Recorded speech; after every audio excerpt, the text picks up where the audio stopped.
रात का समय था और पुराने हॉस्टल की बिल्डिंग में हवा अजीब तरह से ठंडी थी। रिया अपने कमरे में अपनी डायरी लिख रही थी। कमरा 403। उसे कोई अंदाजा नहीं था कि उसके ठीक बगल में एक कमरा था जिसका नंबर कोई कभी नहीं लेना चाहता था।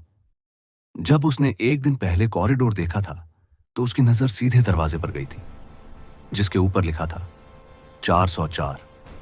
नंबर थोड़ा खरोंचा हुआ था, जैसे किसी ने जानबूझकर उसे मिटाने की कोशिश की हो, लेकिन दरवाजे पर गहरी लाल लाइनें थीं, खून के रंग की, और उनके नीचे एक छोटा सा लिखा था, अंदर ना आए। उस समय उसने सोचा था शायद ये कोई मजाक हो, लेकिन हर रात उसे उस कमरे के अंदर किसी के चलने की आवाज सुनाई देती थी।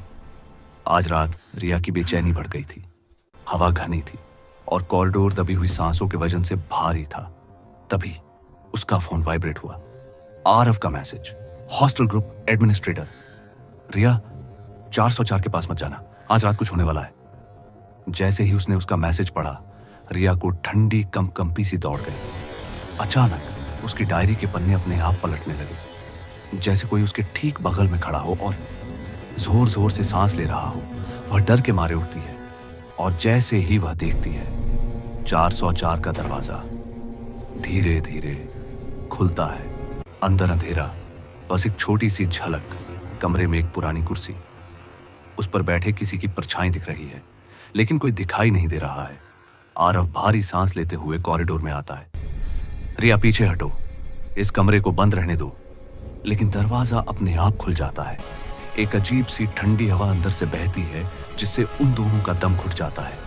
अंधेरा इतना गहरा है जैसे आवाजें भी दबा दी गई हों और मार दी गई हों। फिर ऐसा होता है, कुर्सी अपने आप हिलती है। टेबल पर एक पुरानी डायरी पड़ी है जिसमें लिखा है, मैं इस कमरे से कभी बाहर नहीं गया। उस डायरी का पिछला पेज जला हुआ है, उस पर एक अजीब नाम लिखा है, नील। तब तक दोनों को एहसास हो गया था कि यह कोई आम कमरा नहीं था।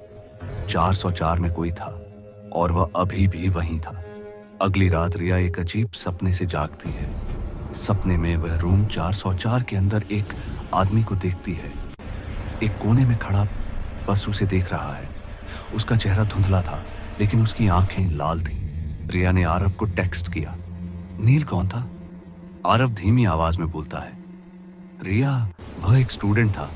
हॉस्टल के रिकॉर्ड्स में लिखा है उसने यहीं रूम 404 में सुसाइड कर लिया, लेकिन तुम्हें किसी ने कभी बताया क्यों नहीं?